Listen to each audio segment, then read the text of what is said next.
So I suppose my first question for you is if you want to maybe tell us a little bit about how you started playing football. Catherine, why did you go first? Oh, yeah. So my name's Catherine. I am from Limerick. I'm living up in Dublin now the last few years since I came up here for college. I initially got into playing soccer from maybe since I was about 4 or 5, literally just playing the back garden with my dad and my brother. And yeah, just the love of the game kind of grew from there. Got my first Man United jersey, and that was kind of my style then for my teenage years, is just wearing a Man United jersey. And yeah, thankfully there was a good team, a local team near me that I got involved in. So yeah, that was it. And what about you, Kira? How did you start playing?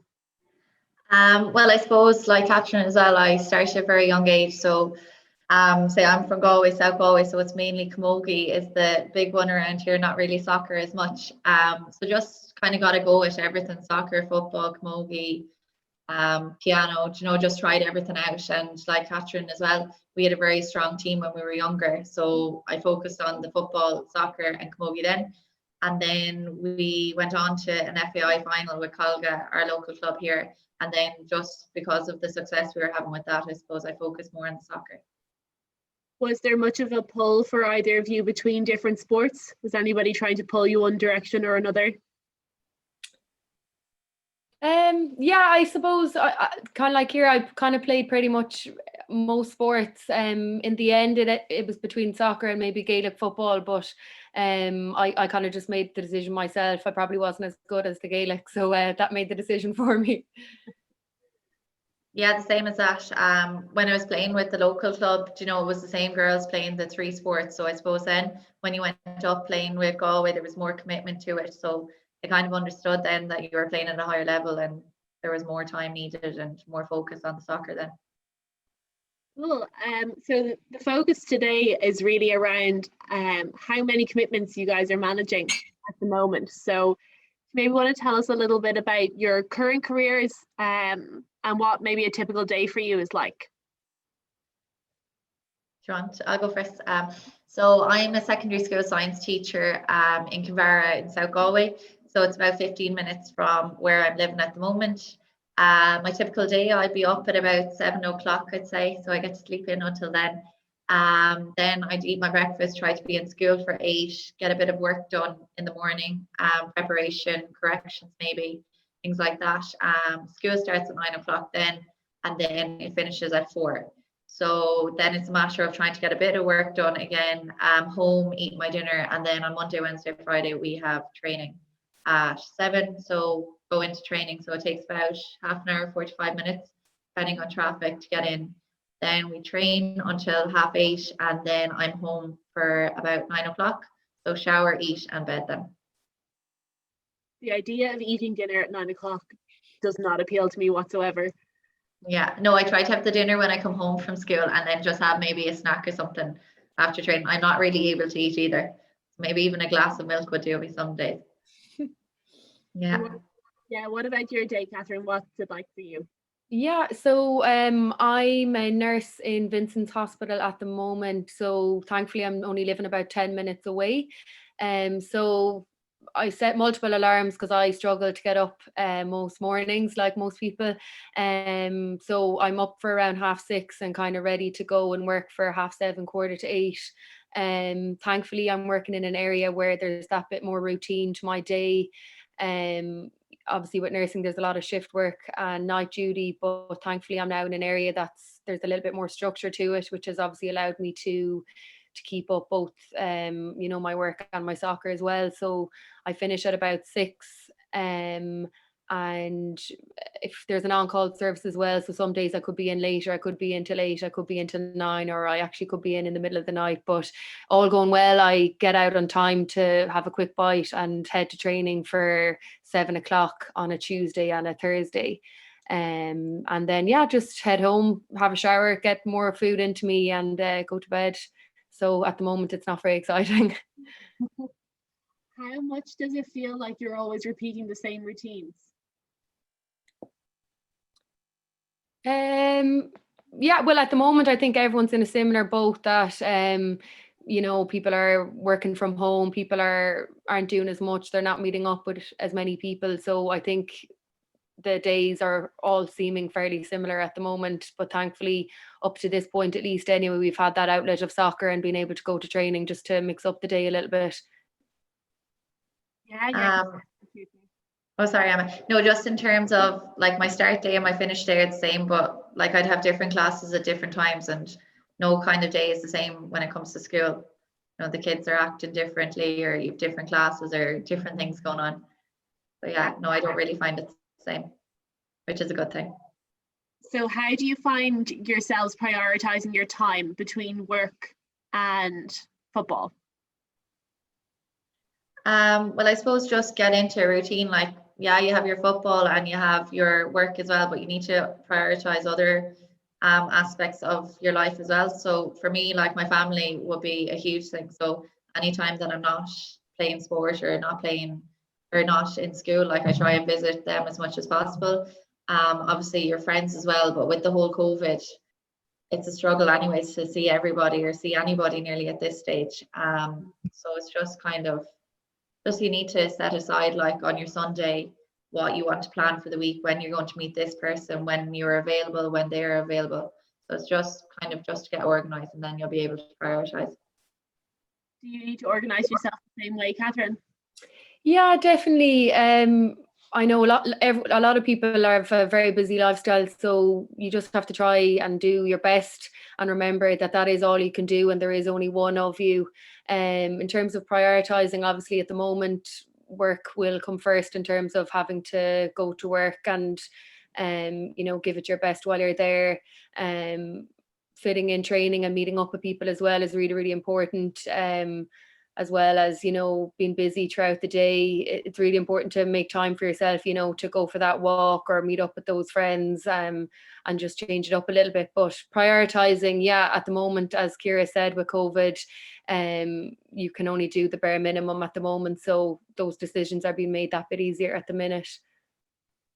And were you always good at prioritizing, or is it something that you've learned over time, Ciara?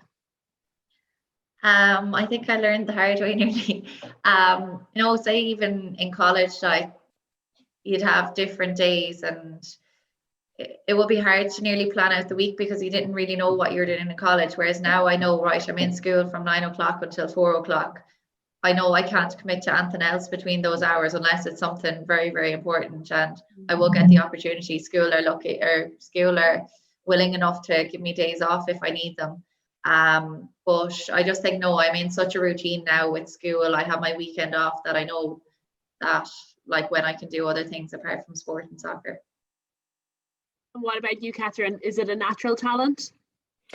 No, I don't think it's not terribly natural, but something I just have had to work on since kind of, I suppose, an early age, trying to manage everything, try to, keep involved in as many things as I can, but it doesn't really feel like a chore to me. I kind of like keeping involved in everything. I like going to work. I like doing the sport. I like seeing my friends and my family. So sometimes, as I said, you wish there was more than one of you, but I think I am now at this stage able to manage it. If it means I'm going to bed that bit later and getting up that bit earlier, I think I'm quite determined, and I'm somehow able to kind of try my best to fit it all in.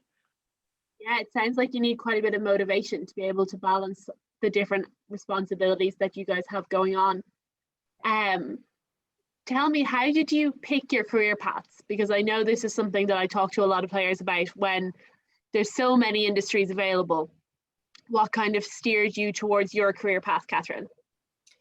So yeah, as I said, I'm a nurse, and I suppose when I was doing my leaving cert, which seems like a very long time ago at this stage, I'm kind of grateful that I did have an idea of what I wanted to do. I always knew I wanted to be working with people, and I kind of did always know that I would want to be a nurse. Other people, they get to the stage of leaving cert, they might know what they want to do, and it can be a bit overwhelming. And obviously the important thing is to make sure that, there's so many avenues, and for people just to explore all options. As I said, yeah, for me, I just did always thankfully know that I wanted to do something like that. working with people, and I did a few work placements when I was younger, got a bit of exposure to the hospital, and I kind of liked it ever since then. Obviously it's a busy place to be working at the moment, but yeah, I do really, really enjoy it. And thankfully it was an easy decision for me. I haven't ran away from the job yet. Yeah, I think there's real value in work placements, the opportunity to try something out before you make a longer term commitment to it. I'm curious about the other people that you were playing sport with growing up. Did they have similar opportunities? Do you know, like of the people who continued on with football? Would they have done a similar path? Yeah, I suppose even from college, looking at the group, I went to UCD for 4 years, and you know, that team that we had throughout those 3 or 4 years, the core of it, you know, we're all still thankfully really, really good friends. And it's really nice to be able to check in with these people. You know, they might be at the other end of the country or even at the other end of the world, and you know, have chosen a completely different career path. So yeah, I think people did have lots of good opportunities, but everyone had the common ground of obviously wanting to keep going, playing their soccer, and they seem to have taken all their opportunities. So yeah, people have definitely taken those opportunities and you know, continued working as well as playing. Fantastic. And Ciara, what about you? What set you off in your career path?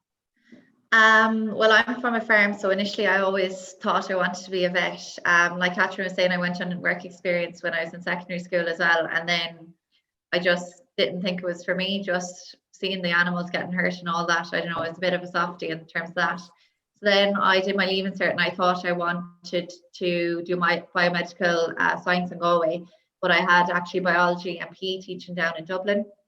So I got the biology and PE teaching, and I was only 17, country girl. So I was nearly afraid to go up to Dublin. So I said I'd go back and repeat. And then when I was repeating, one of my friends said that she was going down to Limerick to do the science teaching down there. Then I said I'd look into it, and that's what I wanted to do. So she actually ended up doing nursing, and I went down to Limerick then. So yeah, I spent 4 years down in UL and loved every minute of it. Can I ask what repeating the leaving cert was like, or what making that decision was like? Yeah, it was tough. My brother was in the same year as me doing my leaving cert the first year, and he always knew that he wanted to do engineering, and I was humming and hawing between everything. So then he went on, like we've been in primary school all together, secondary school all together. So to see him going on to college and me still going back into school, that was tough. But then I decided, like I had decided before I actually did the leaving cert, that I knew what I wanted to do. So I wanted to do the teaching in Limerick. And then I actually had enough points from the year before. That was even merely more difficult, knowing that I had enough points, but I said I may as well just sit it now. It was nearly too late. So yeah, it was a tough enough year, but I'm happy I did it. Yeah, absolutely. Well, it sounds like you ended up in a career path that suits you. Yeah, well, I think so, and I hope so anyways. I wouldn't even call it a job now at this stage. You know, I love going in, love teaching the kids, talking to the kids, everything. Yeah, I think that's something that will resonate with a lot of people on the call, that, you know, when you've had a career path like professional sport that's so personally satisfying, that it can be a real pull to leave it and not be sure that you're moving into an industry that you're going to feel the same way about. I wonder, to the both of you, if you were talking to your leaving certificate self again, would you tell them to stick the course and do the same thing again, or do you have any other advice for them? No, I'd say to stick with your course. I know a lot of people, they struggle with their course, and they, like, if they're in second year, third year, they're like, oh no, this isn't for me. But they need to realize as well that there's other pathways. So even if you get your undergrad degree, you could do a master's in something else totally different if you really wanted. So I'd say stick with it as long as you can. If you really know, if you really know then it's not for you, yeah, maybe change course, but try and stick with it and get the undergrad done if you can at all. What about you, Catherine? Would you have advice for your 17-year-old self doing the leaving cert? I probably would. It's easy looking back, I suppose, but yeah, I don't think I would have changed anything too drastically. As I said, thankfully I got my choice of nursing, and I ended up in Dublin studying that. So in terms of then continuing to play sport. I had really good opportunities in UCD. It was a no-brainer to keep going with it, you know, and keep going. There was really good training, really good coaches, really good opportunities to continue the sport. So alongside, you know, all my work placements in college, exams and essays, there was always a really, really good pathway to keep going with the sport. You know, even if it's not just soccer, there was lots of other options for people. So I'm kind of happy with that decision that I've made so far anyway. Fantastic. I know a lot of players that I talk to are reluctant, I suppose, to make a commitment to an education course because of, you know, there being so many options and it not necessarily being clear what might happen in 4 years' time. So I'm wondering what the two of you think contributes to you feeling so secure in the decisions that you made. Well, I think even in school, you know, if you have an interest in a subject, you're going to work hard at it and it's not going to feel like you're actually doing work. So I think the main thing is just pick something that you think you have an interest in. If you don't like it, that's fine. Off you go, try another path. But it is important to realize that there's more than one pathway to get to any job, really. So, like, don't be disheartened if you can't go a certain way. There's always going to be another way around it. So yeah. And Catherine, was there anything in particular that made you really sure that nursing was the right choice for you at that point in time when you were making the decision? Sorry, just cut out a small bit there, but what was the question, sorry? Was there anything that when you were making the decision that made you really sure that you were making the right decision?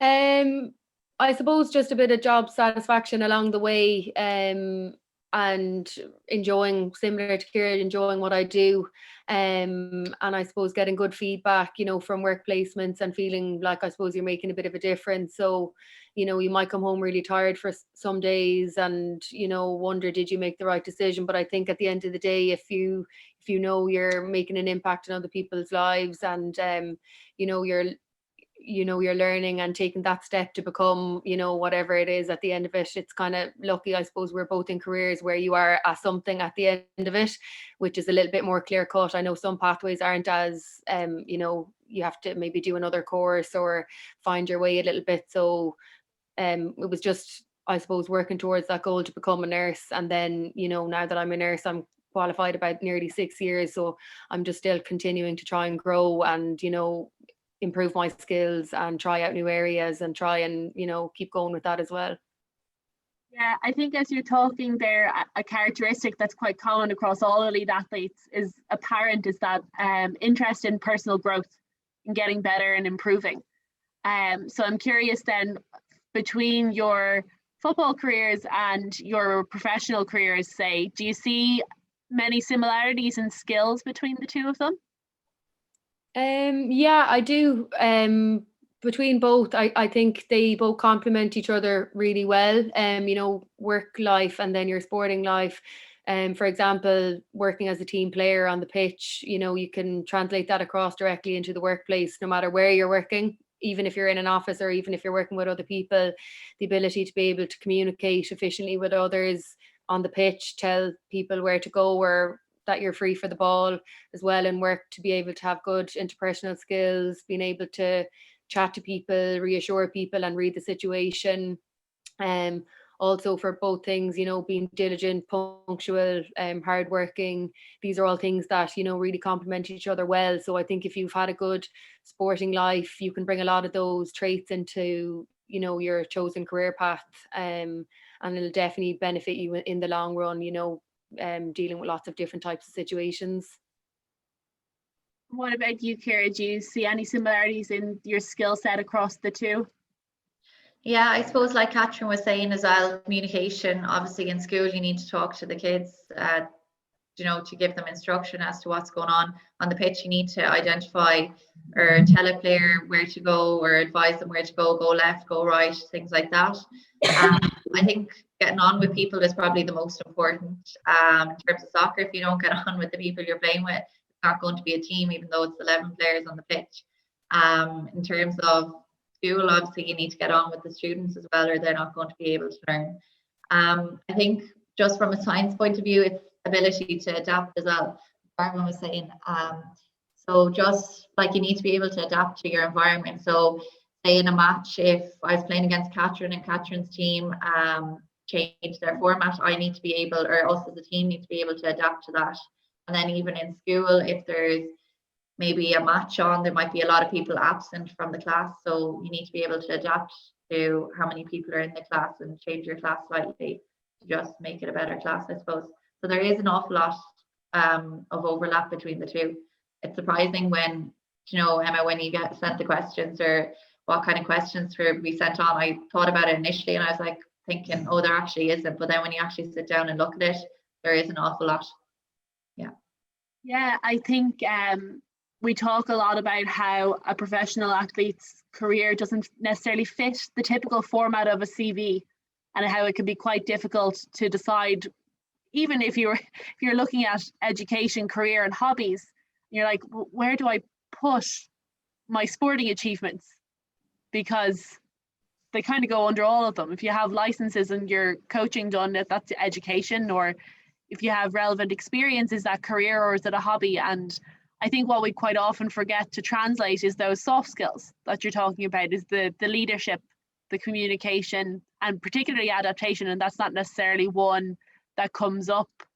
The question that I have here for you ladies is, if an opportunity came to be a professional football player when you finish your education, would you have taken that option?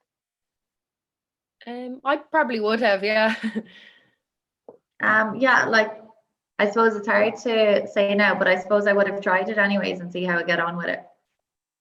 And I think it's good as well, the fact that you said when you finished your education, because I know it can be tempted, say if you were just finished your leaving cert and you were an unbelievable player and you were getting tempted to go over to England, to be honest, it would be hard to say no. But I do think it's important as well, if you have finished, you know, your college, your degree, or whatever you choose to do, definitely try it for a while, even a year or two, and at least you have something to fall back on then after it if it doesn't work out the way you might have hoped.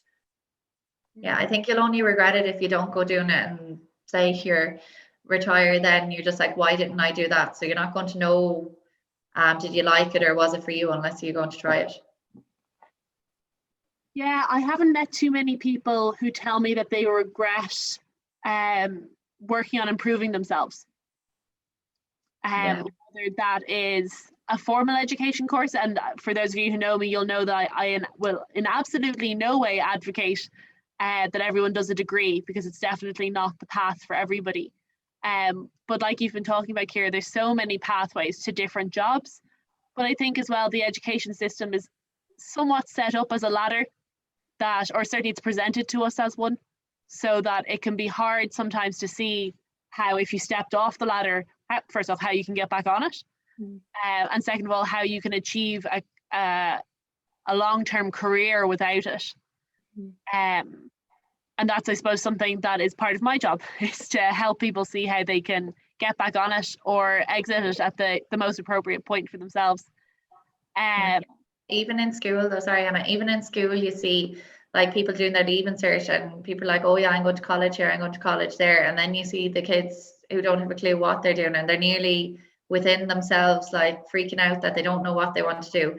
But like, we have a really good career guidance in school, and she goes through different pathways that you can, like, say if you didn't get the points, go through different pathways to see that you can actually get to your final goal in a different way. So it is really important to understand that. Yeah, and I think there is some really quality career guidance people out there. I'm curious as well about how many of you on the call have positive things to say about the career guidance counsellor you encountered in school. Because I know so many on the other end of it being like, she didn't even show us how to fill in the form. I suppose that's a resource thing as well, isn't it? Like, some schools would have hundreds of pupils, whereas I know there was only 60 in my graduating class, and that's a much easier number to get around. Okay, yeah. Sorry, I'm just going to jump in there. A quick question, or maybe an observation. We never had career guidance at school. When we were in school, we didn't have a career guidance officer. And then we spoke about it earlier, but all was in the office. When I was playing professional football, someone like you wasn't in place with the PFA Ireland at the time, and I was just in that professional football bubble thinking about football and not thinking about life outside of football or after football, and not even someone throwing a question into you to go to, you know, to make you think about it. So I think that that's a huge point. And I'm thinking back now, going, what did I do with all that time when I was full time professionally for 10 odd years, and all that spare time, and didn't do nearly enough with it. And I look back now going, oh, I should have utilized that time. I should have. But maybe if there was someone there prompting you or trying to help you or coach you or mentor you at that point, like, it would make a huge difference, I think.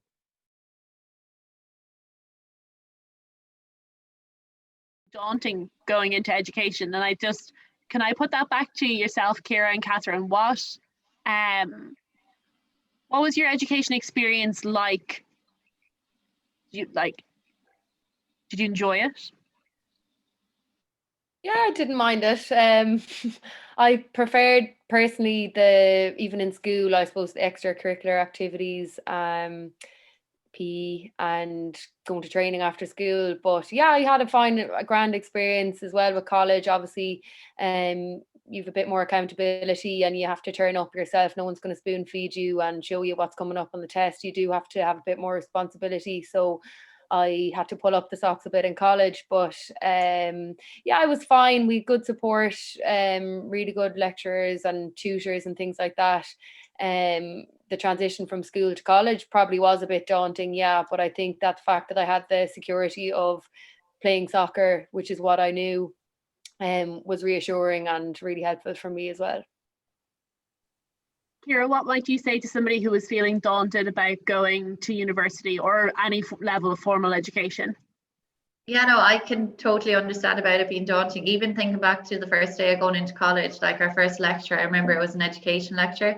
So it's for all the training teachers there. So there was 400 people going into the lecture hall.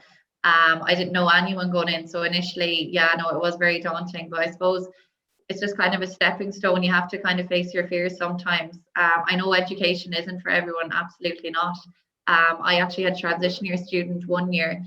Well, he was going into transition year actually, and he decided to do an apprenticeship or an internship instead of doing transition year.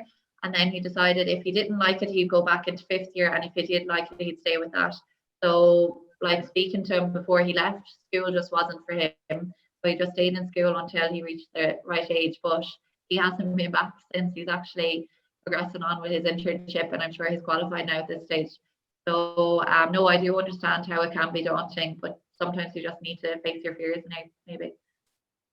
It sounds like, Catherine, that maybe there was a bit of comfort in being able to play football alongside it. That, you know, you had something that was normal and familiar alongside the thing that was new.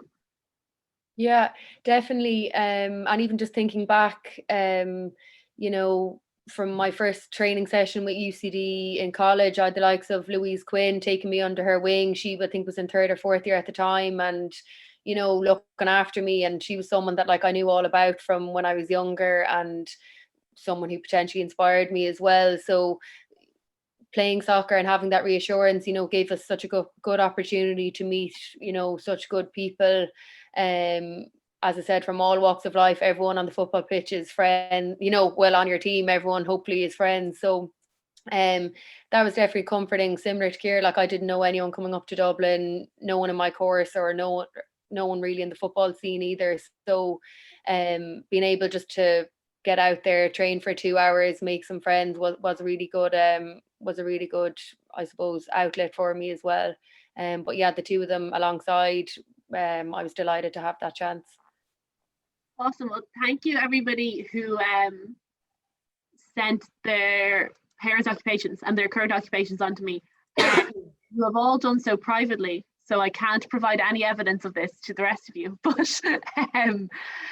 we see huge correlation between what people's parents or the people that they were surrounded with growing up and the career path that people choose.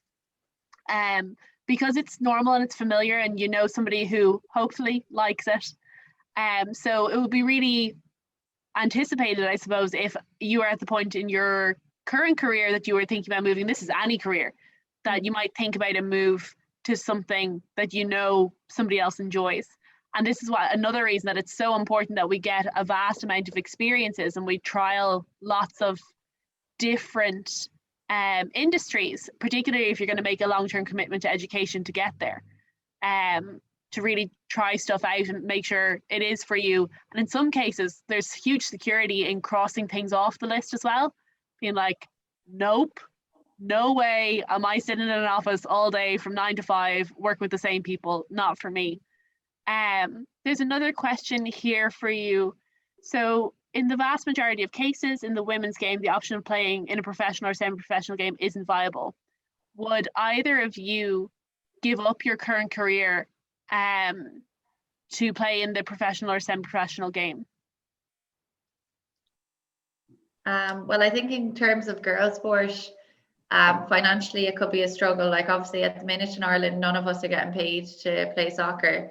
So I think that would be a big reason why I will be discouraged to play professional or semi-professional and give up my full-time job.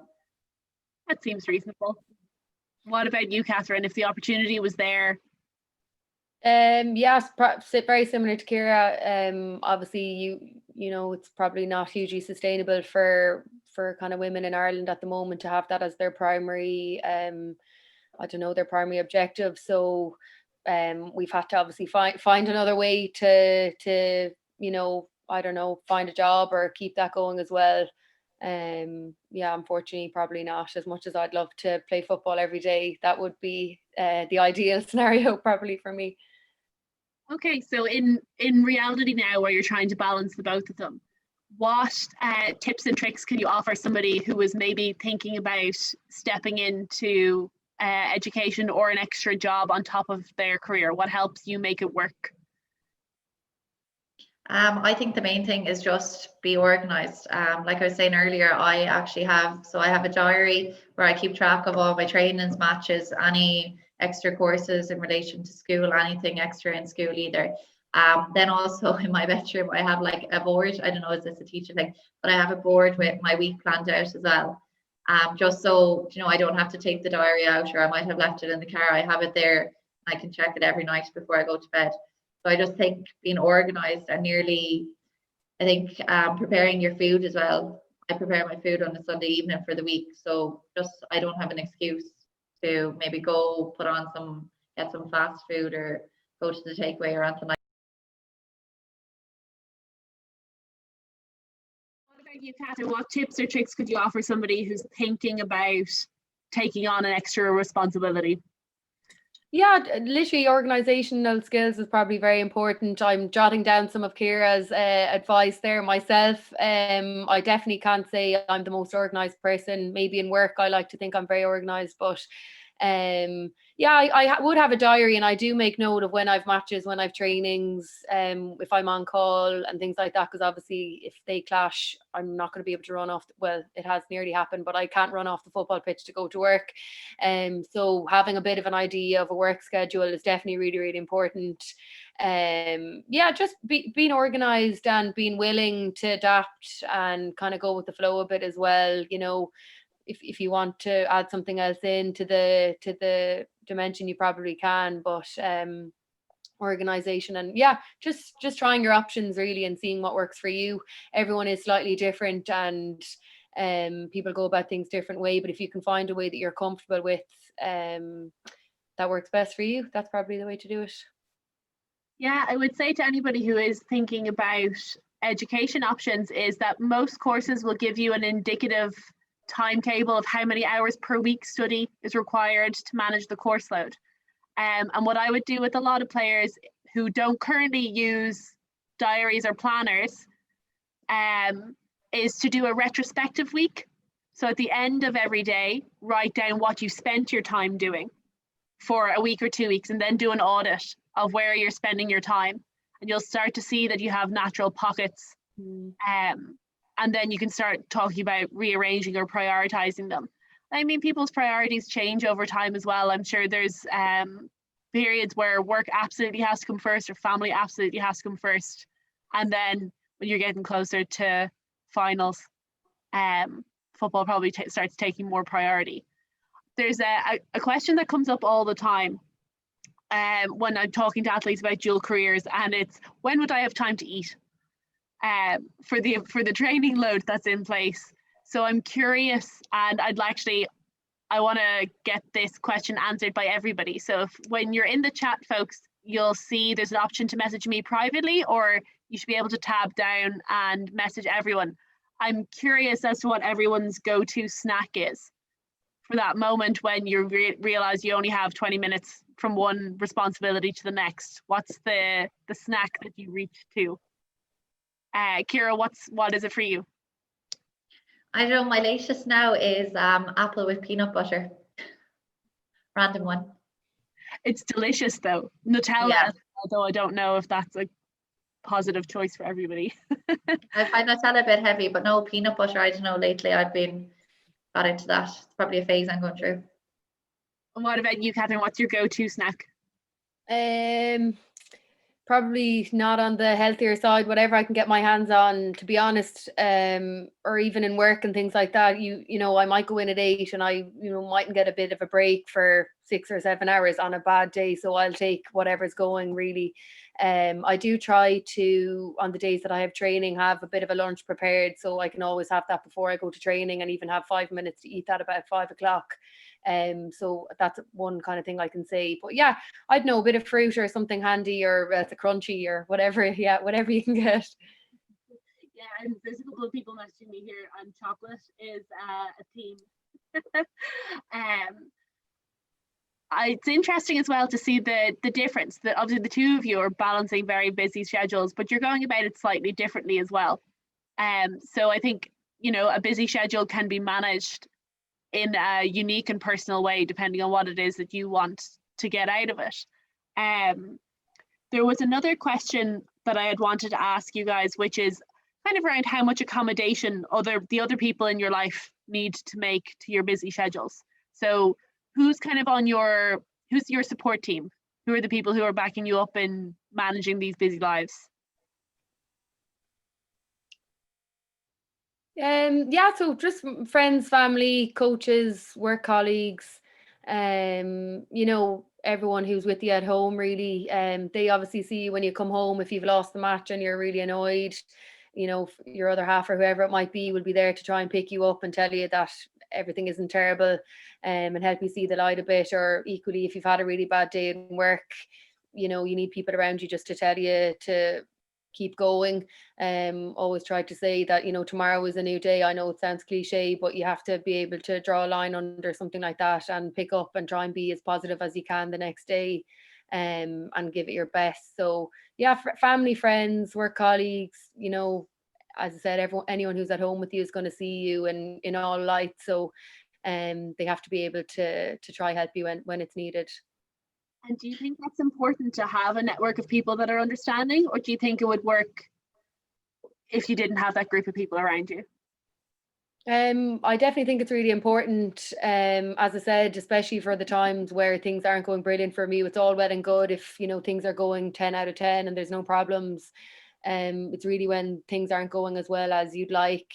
Everyone has so much going on in their lives at the moment. I think it is important to be able to reach out and tell people when you're not feeling good, if you're feeling down, or if things are getting that bit too much for you.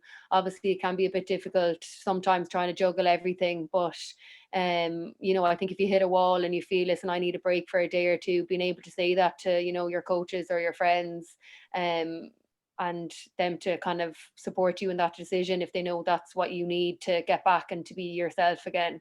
So yeah, I think it is really, really important. And Kira, who's on your team? Well, same as Catherine, I suppose my family, coaches, the girls that I play with. I think friends that you have outside soccer are really important as well. So like, say if you lost your match and you get really bogged down with that, it's nice kind of outlet to talk to your other friends who aren't going to ask you about the match. They mightn't even know you had a match. So, they might be talking about some other drama or something like that. So it's really a good thing to have, say, different people that would know different things about you. Say if you have a bad day at school, you can rant to someone else, maybe one of the girls at soccer that evening. If you have a really bad training, you can rant to someone else about that. So I think it is good to have kind of a wide network and wide variety of people that you get a chance and opportunity to talk to. Yeah, that sounds really positive. I think that's something that the research literature tells us is a big factor in successful transitions out of sport, is having a diverse identity. that the more things that you are to other people, the more likely you are to transition well.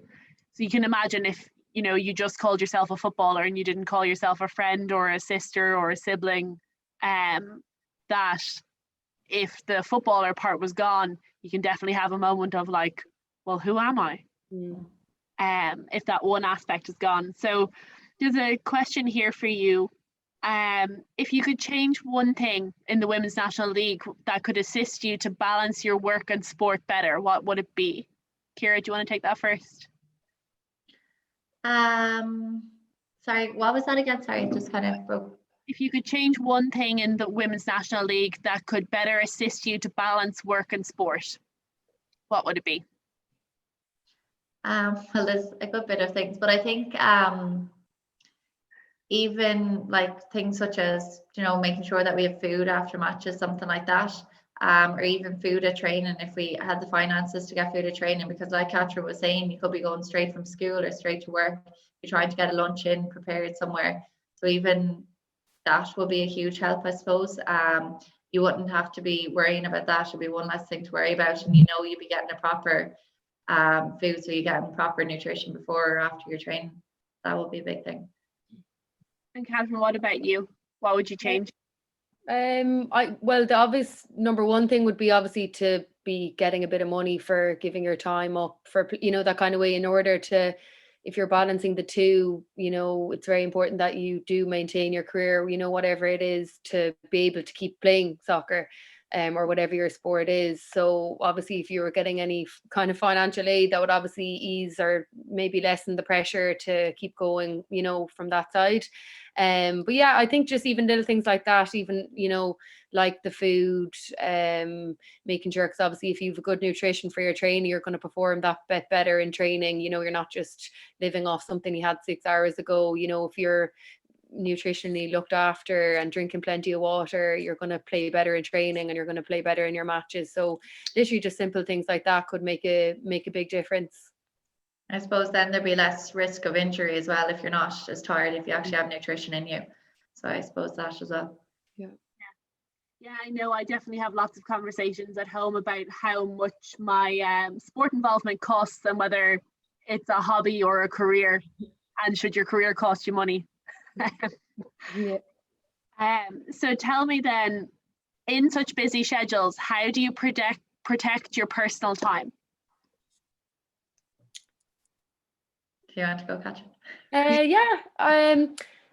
How do you protect your, I suppose just if you have a planner or something, you know what day you don't have anything on, so maybe schedule in to have a bit of time to yourself, be it a walk, be it go for a run, go to the gym. I know that might sound stupid if you're trying to give yourself a break, but to be honest, sometimes if I'm not feeling great, it's the run that will actually get me out of that rut and make me feel better. So, you know, knowing what works for you, I don't know, is it tidy the whole house, whatever you need to do just to get yourself feeling better. So I think if I, for example, you know I have a day off, you know, I might say plan to go for a run tonight, or, you know, ring a few friends. At the moment, obviously we can't really meet up with people, so just to schedule in those calls with friends. And yeah, just make sure that you are doing it. You know, there is 24 hours in the day, but you have to allow a bit of time for yourself as well, just to reset. You know, when you don't want to end up being cranky and kind of hating everything what you're doing. So it is really important just to give yourself time to yourself. And if it's literally lying on the couch and doing nothing, which I like to do as well, that's okay as well. And, you know, you'll get a bit more energy to go again. So it is really important. Okay, so scheduling it in is a way to go about it. Yeah. And what about you, Ciara? How do you protect your personal time? Well, I suppose like being in school, even at training, you're always surrounded by people. So we don't train on a Tuesday and Thursday. So they're kind of the evenings that I might assign one evening to go home to my family, and then the other evening literally just do whatever I want to do. So like Catherine, go for a walk, watch a movie, go walk the dogs, anything like that, anything that you want to do. Make sure that you give time. Like we can always say, oh, we're too busy to do this. We don't have time to lie down, watch the match or lie down, watch the movie. But if you think something's important enough, you're going to prioritize it and make sure it's going to happen. Yeah, Yeah, that sounds like some really good advice. I have one last question for you, and I think this is something that comes up, and it's kind of around the language that we use around dual careers, that people talk a lot about the sacrifices that you have to make, and there's an argument about whether they're sacrifices or choices. And I'm curious about how you guys feel about that, about the things that you have to say no to pursue your two careers. I think, I think if you didn't want to play soccer, like nobody's forcing you to play soccer. You obviously have a passion for it, so that's why you're going to play. Yes, sometimes it is hard. You're going to have to prioritize soccer over maybe a family event or something like that if it's an important game. But I think at the end of the day, if you didn't want to do it, nobody's going to force you to do it. So it's really up to you. I think when you start seeing it more as a sacrifice, as a choice, maybe it's time to hit the road and retire or something like that. But I think, no, at the minute I see it as a choice, and definitely I would put soccer over an awful lot of other things. What about you, Catherine? How do you think about sacrifices versus choices? Yes, literally exactly as what Kira said. We're kind of playing it long enough. So for me personally, I am used to having to make those decisions, or sometimes the decisions are made for you, missing a wedding or a family event. You want to be there, part of your team. You owe that, you have a responsibility to your teammates and your coaches to be there. And sometimes you do have to make sacrifices, but as I said, it's a personal choice. If you're making the commitment, you're not going to be free every weekend. You're going to have matches. You're going to have to go to bed early the night before. So as well, you can also try and do both. So if you have a match and then you're going to try maybe get to the end of some sort of gathering that you've missed or some sort of event, you can potentially try and do both as well. But I know there's a lot of time where you do just have to miss everything and wish them well. But as Kira said, as long as you're enjoying what you do, it's not really a chore. Like, I sometimes feel like there's so many things going on in one day, but going to training is the thing that I love doing, and seeing the girls there as well. So I think everyone who'd be kind of watching this, or anyone who is involved in a team, knows all about that. And these are choices that unfortunately you have to make, but it'll be worth it in the end for the good days that you have and the good opportunities you've been given from your sport. Other people mightn't have those opportunities, so I think it all evens out in the end, really. I think it's important as well to realize that you get an awful lot out of soccer, so we're not just sacrificing time. Say, like, you're going to benefit physically, obviously you're going to mentally benefit from it as well. It forces you to be organized, to have a schedule, so you benefit an awful lot out of it too. It's not just sacrificing your time. Yeah, there's a point has just been made there about how often you reevaluate when you're operating within a dual career, about where the balance of priority is. So is that something that either of you do, kind of take stock and go, am I signing up for another year of football? Does it happen at the end of every season? Like, I'm done. No, I think you just keep going for as long as you're enjoying it, as long as you can, give it your all. And like, the older you get, obviously the more experience you get, you're looking to help to bring on other players and use your experience, and maybe if you've to adapt to a new role, potentially go on to coaching or something, whatever that might be. But I think if you want to be involved and in the mix, you definitely can do it. But yeah, I think it is important to maybe reevaluate your goals. Like, are you trying to get on the Ireland team? Are you trying to make your starting team of your club, as well as in work? Are you trying to get a promotion? What are you trying to do? So I think it is a really good point to make, that maybe weekly, maybe you will update your goals, maybe monthly, or maybe it's every year. But I think it's really, really important to keep you driven and keep you motivated, is to keep an eye on what your goals are. And I think during that personal time that myself and Catherine were on about earlier, even to reflect back on your week. So what could I have done better, or what can I do next week now that will improve it, or put me in a better mood, or how will I improve it for, maybe you weren't top form on a Wednesday night in training, so what can I do better to make sure that I am in better form next Wednesday to do that. So I think reflecting as well, looking back on what you did right, what you did wrong, where you can improve, I think that's very important too. Fantastic. We are on track to end perfectly on time, which makes me really happy. So just to kind of roll back and summarize, if you were giving advice to somebody who was thinking about taking on an extra element for a dual career, am I right in thinking that the skills they need or the things they need to think about are planning, and that involves using a diary, having things written down, prioritizing yourself, and so, you know, prioritizing is things like having your nutrition planned out as well in advance as you can, having your social commitments built in, having your personal time built in, as well as reflecting on where you're at now and where it is you're trying to go. Yeah, I think for anyone, it's all about a balance. So you need to get the balance right. So as you said, you need to prioritize what you want to prioritize. There's no point prioritizing what your parents want you to prioritize or your friends want you to prioritize. It's up to you. So you need to do what you want to do. And if you do that, you're going to be more motivated and you're going to enjoy everything you do an awful lot better.